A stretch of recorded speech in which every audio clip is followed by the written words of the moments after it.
Last week, I found myself witnessing a story that would end up having one of the best opening weekends for a movie ever.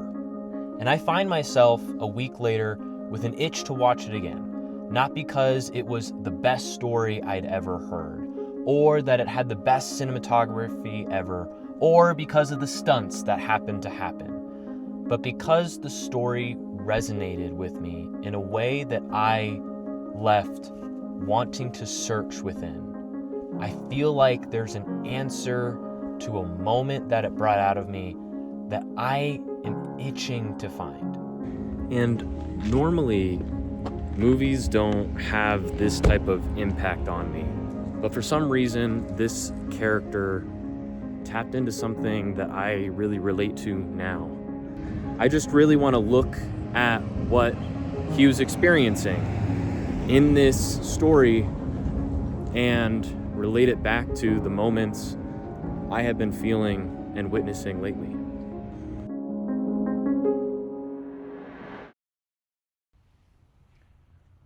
Wow. That movie really struck a chord I didn't expect. Something that I thought I had kind of taken care of.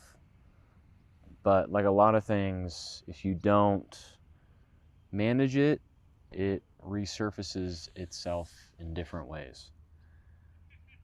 But the only way I discovered that was by journaling. Journaling my before, my during the movie thoughts, and specifically my after. And you can find that reflection at realstories.media or share another story there. I knew that this story hit home. There was clearly an itch in me, something deep that was calling out to me to talk or surface it or feel it.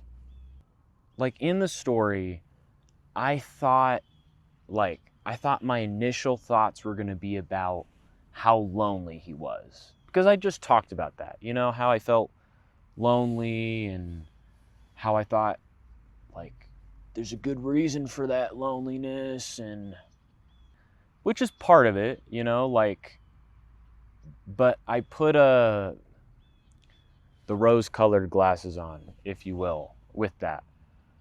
I almost saw his loneliness as a capable sacrifice that I should admire.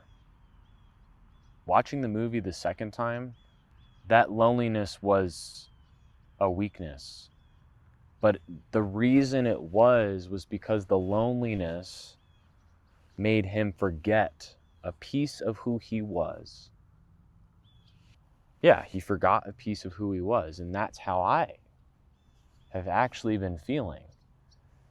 Because as much as I love this, I love making these videos, I love improving the way that I'm telling these stories. I love finding new ways to tap into my own feelings and my own experiences and my own moments.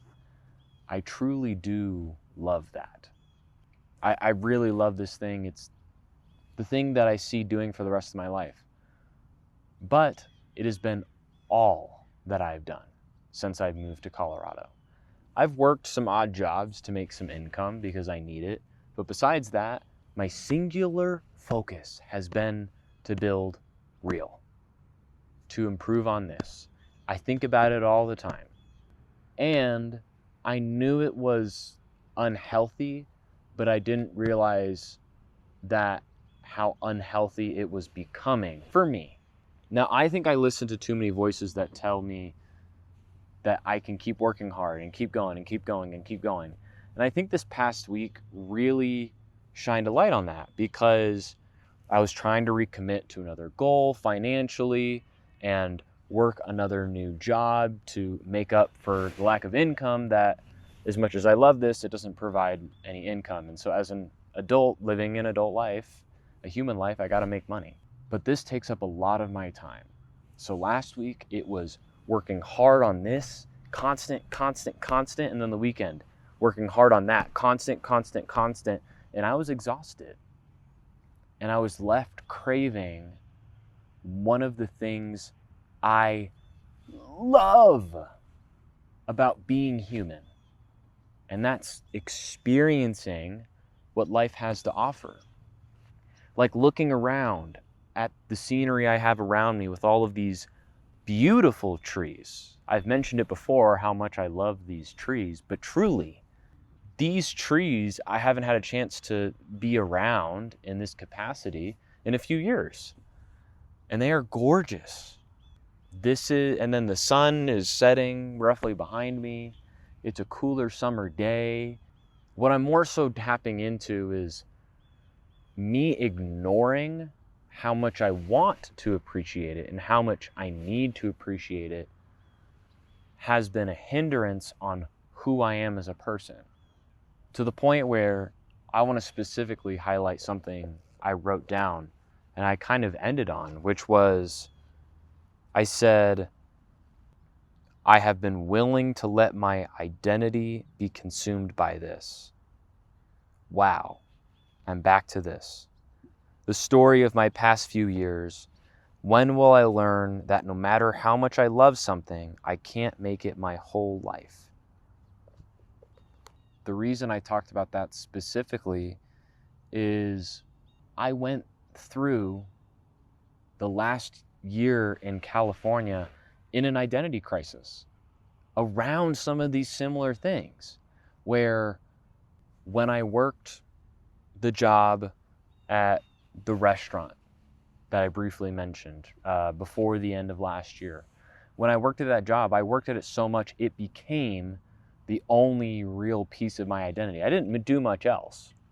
And I felt miserable doing that because there was other things that I wanted to do, that I needed to do with my life in general.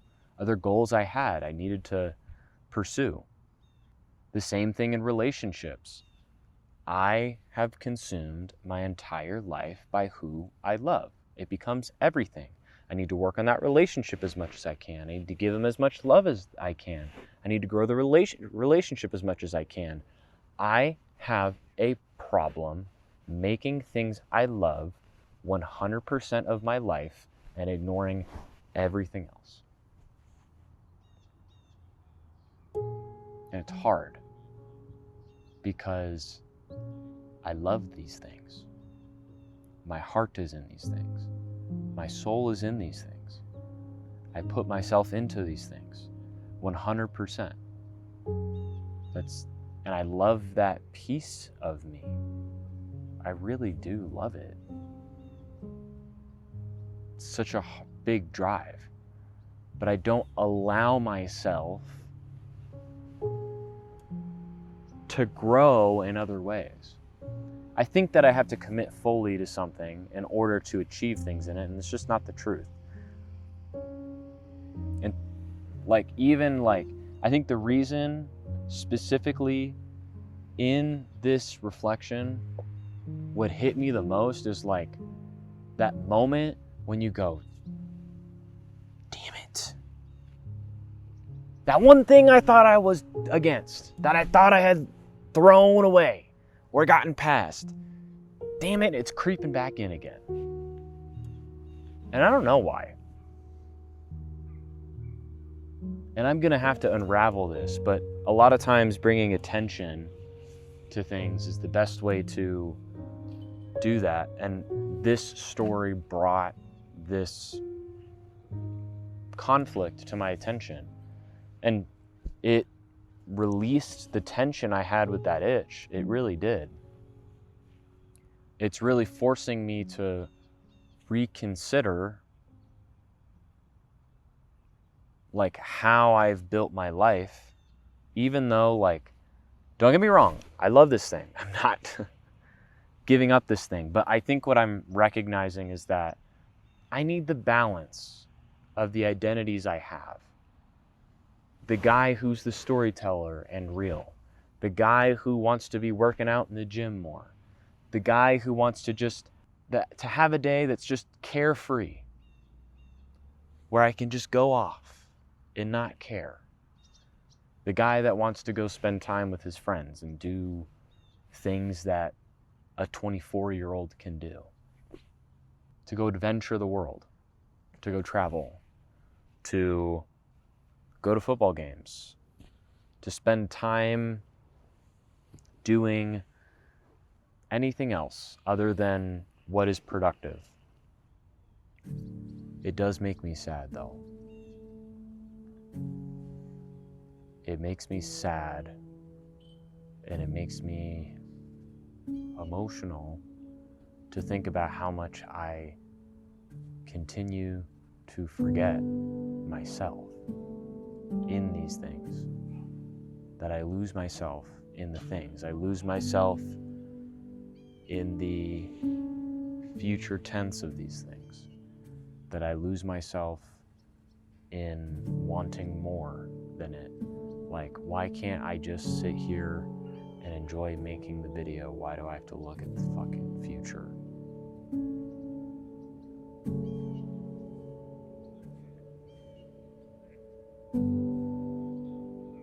Makes me hate myself sometimes.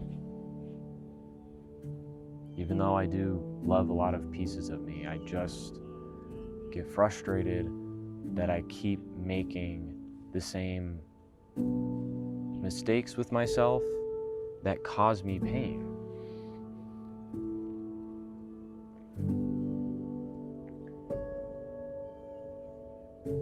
I really do get frustrated at myself for making these mistakes on things I already do know. This is not the first time this has happened in a similar way, like being all consumed by something. I don't know why I do it, to be honest. I don't have that answer. If I would, I wouldn't have done it again. I just wish that I had more balance. I wish that I knew how to do that, how to have that balance. And perhaps that's a life mission I need to pursue.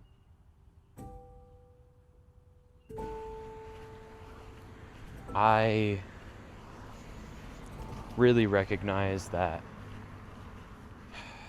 in this chapter, in order for me to really be successful with this, with the storytelling I want to achieve here, with being truthful to who I am, I have to actually be truthful to who I am.